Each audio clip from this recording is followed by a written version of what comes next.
ZEE5 ಇರುವಾಗ ನೀವು ನಿಮ್ಮ ನೆಚ್ಚಿನ ಶೋಗಳನ್ನ ಎಂದಿಗೂ ಮಿಸ್ ಮಾಡಿಕೊಳ್ಳುವುದಿಲ್ಲ. ಅದು ಸಂಪೂರ್ಣ ಉಚಿತವಾಗಿ. ಅಖಿಲ, ನಮ್ ತೋಟದ ಮಾವಿನಕಾಯಿ ತರ್ಸಿದ್ ಒಳ್ಳೇದಾಯ್ತು. ಘಮ ಘಮ ಅಂತಿದೆ.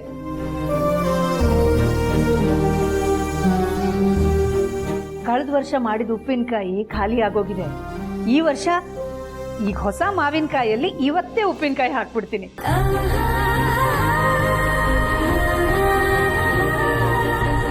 ಪಾರ್ವತಿಗೆ ನಾನು ಹಾಕೋ ಉಪ್ಪಿನಕಾಯಿ ಅಂದ್ರೆ ತುಂಬಾ ಇಷ್ಟ.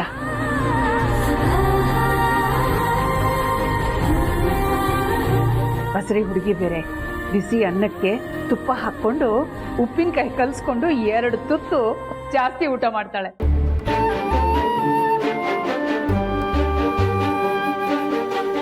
ನೀವು ಕೊಡ್ಬೋದು ಅಕ್ಕೆ, ಆದ್ರೆ ಪಾರ್ವತಿ ತಗೋಬೇಕಲ್ಲ.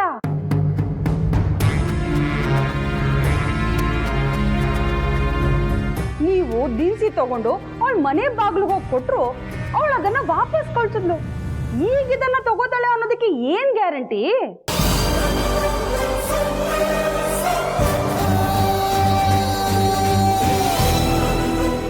ಚಿಕ್ಕಮ್ಮ, ಅದನ್ನ ಅತ್ತೆ ಮಾವ ನಿಭಾಯಿಸ್ತಾರೆ, ನೀವು ಸುಮ್ಮನೆ ಇರಿ.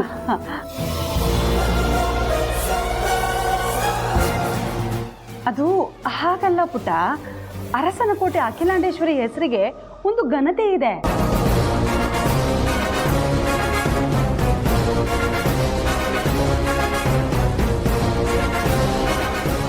ಅಂಥದ್ರಲ್ಲಿ ಅತ್ತಿಗೆ ಒಂದು ಮಾಮೂಲಿ ಹೆಂಗಸಿನ ತರ ಪದೇ ಪದೇ ದಿನಸಿ ತಗೊಂಡು ಉಪ್ಪಿನಕಾಯಿ ತಗೊಂಡು ಅವ್ರ ಮನೆ ಬಾಗ್ಲಿಗೆ ಹೋಗಿ ಕೊಡೋದು.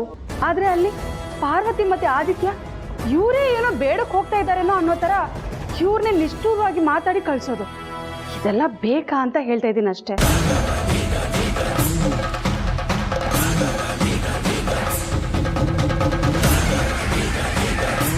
ಅದಕ್ಕೆ ನೀವು ನನ್ನ ಮಾತು ಕೇಳೋದಾದ್ರೆ ನಿಮ್ ದೊಡ್ಡ ಮಗ ಮತ್ತೆ ನಿಮ್ ದೊಡ್ಡ ಸೊಸೆಗೆ ನಿಮ್ ಬೆಲೆ ಗೊತ್ತಾಗೋವರೆಗೂ, ಈ ಅರಸನ ಕೋಟೆ ಆಶ್ರಯಕ್ಕೆ ಅವರಾಗೆ ಬರೋವರೆಗೂ ನಿಮ್ ಪಾಡಿಗೆ ನೀವು ಸುಮ್ಮನಿರೋದು ಒಳ್ಳೇದೇನೋ ಅಂತ ನನಗ ಅನ್ನಿಸ್ತಿದೆ.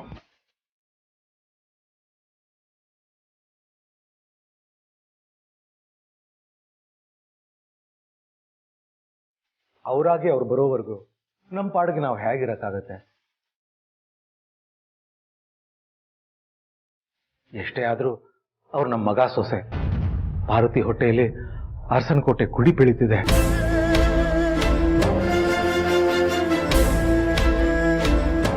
ಅವ್ರು ಏನೇ ಮಾತಾಡ್ಲಿ, ಹೇಗೆ ನಡ್ಕೊಳ್ಳಿ, ಅವ್ರು ಏನೇ ಮಾಡಿದ್ರು ಅದ್ರ ಹಿಂದೆ ಅರಸನಕೋಟೆಗೆ ಒಳ್ಳೇದು ಮಾಡೋದು ಉದ್ದೇಶ ಇರುತ್ತೆ.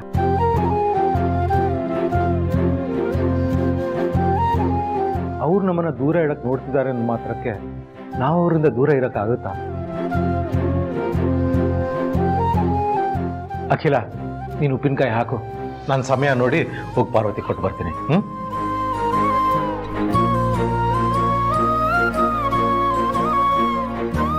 ಅತ್ತೆ, ಯಾಕೆ ಕಣ್ಣಲ್ಲಿ ನೀರು?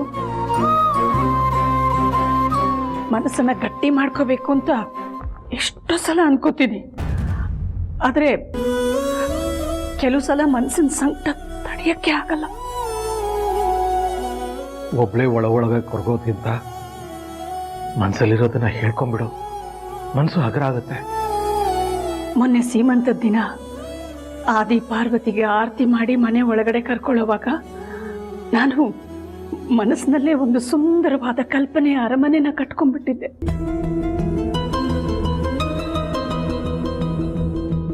ಪಾರ್ವತಿನ ಚೆನ್ನಾಗಿ ನೋಡ್ಕೋಬೇಕು, ಆ ದಿನ ಹೇಗೆಲ್ಲ ಮೆರೆಸ್ಬೇಕು.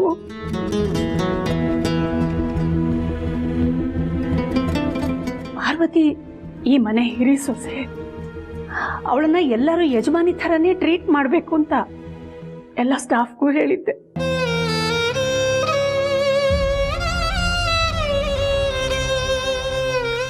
ಎಲ್ಲ ರೀತಿನಲ್ಲೂ ಪಾರ್ವತಿನ ಈ ಮನೆ ಮಹಾರಾಣಿಯಾಗಿ ಇಟ್ಕೋಬೇಕು ಅಂದ್ಕೊಂಡಿದ್ದೆ.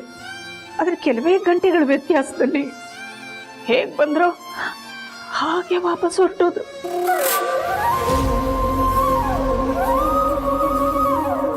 ಸ್ವಂತವಾಗಿ ಏನಾದ್ರೂ ಸಾಧನೆ ಮಾಡೋವರೆಗೂ ವಾಪಸ್ ಬರಲ್ಲ ಅಂತಿದ್ದಾರೆ. ವಾಪಸ್ ಬರೋದಕ್ಕೆ ಮನಸ್ಸು ಮಾಡುವಷ್ಟು ಸಾಧನೆನ ಯಾವಾಗ ಮಾಡೋಕ್ಕಾಗುತ್ತೋ ಗೊತ್ತಿಲ್ಲ. ಪಾರ್ವತಿನ ಈ ಮನೆ ಯಜಮಾನಿಯಾಗಿ ಮಹಾರಾಣಿಯಾಗಿ ನೋಡಬೇಕು ಅನ್ನೋ ನನ್ನ ಕನಸು ಯಾವಾಗ ನನ್ಸಾಗುತ್ತೋ. ಅಖಿಲ, ಆ ಭಗವಂತ ನಮಗೆ ಪರೀಕ್ಷೆ ಮೇಲೆ ಪರೀಕ್ಷೆ ಕೊಡ್ತಿದ್ದಾನೆ ನಿಜ. ಆದ್ರೆ ಯಾವತ್ತಾದ್ರೂ ಅವನು ನಮ್ಗೆ ಆಘಾತ ಆಗುವಂತ ಅನ್ಯಾಯ ಮಾಡಿದ್ದಾನ?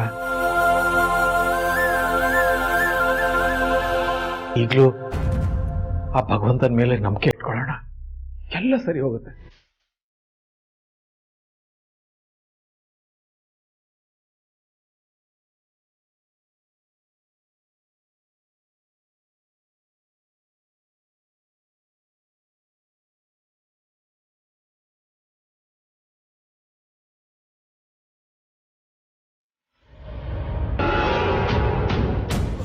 ಗಣಿ, ಈ ದುಡ್ಡು ಎಲ್ಲಿಂದ ಬಂತು?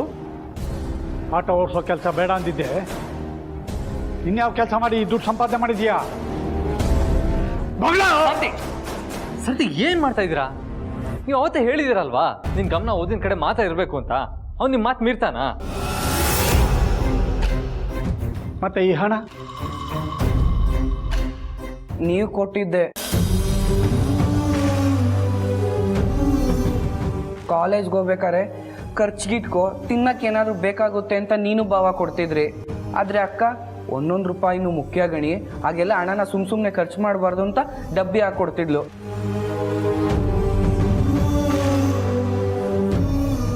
ಅದಕ್ಕೆ ಈ ಹಣ ಎಲ್ಲ ಹಾಗೆ ಉಳ್ಕೊಬಿಟ್ಟಿದೆ.